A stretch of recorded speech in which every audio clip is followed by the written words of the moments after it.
जय मल्हार सगळ्यांना. तर चला इकडं सकाळ सकाळी ना स्वयंपाकाची आज घाई गडबडच चालली होती. सकाळी तर कणिक वगैरे मळून घेतलं आणि भाजी आज मी बटाट्याची सुक्कीच केली होती आणि चपात्या करून घेतल्या. स्वयंपाक झाला आणि इकडं शेतीचं आवरून घेतलं. तर आज पोरींनी तिघींनी पण हातानेच आंघोळी केल्या. आंघोळीचं तर मला काही टेन्शनच नव्हतं आज त्यांचं.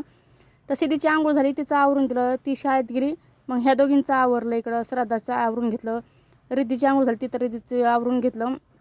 आणि दुपारच्याला ना श्राद्धाचं नाद लागला होता की तिला पण तिच्या पप्पासोबत बाजारात जायचं होतं आणि इतकी रडत होती सारखीच मला बाजारात न्या बाजारात न्या. त्याच्यामुळे तिचा आज मेकअप ना तिचे पप्पाच करत होते आणि इकडं रिद्धीची पण तयारी चालली होती. मस्त डोकं कचरून घेतलं, गंध लावला आणि लगेच बाजारात निघले. पण काय झाले ना, ती 2-3दा मागं आलीत आणि परत 3दा गेलेत, पण आखरी शेवट ती गेली तिच्या पप्पासोबत बाजारात. आणि हे आमच्या शेजारच्या ताईंच्या इथं फुलं आहेत, इतके छान दिसत ना, मला खरंच खूप आवडते तिथले फुलं. आणि त्यानंतर मग शाळेतनं सिद्धी आली आणि बाजारातनं समोसे आणले होते, ते तिला खायला दिले. तर चला, आपल्या चॅनलवरती नवीन असाल तर चॅनलला सबस्क्राईब करा आणि व्हिडिओ आवडल्यास व्हिडिओला लाईक करा. तर चला, भेटूया पुढच्या व्हिडिओमध्ये. तोपर्यंत बाय.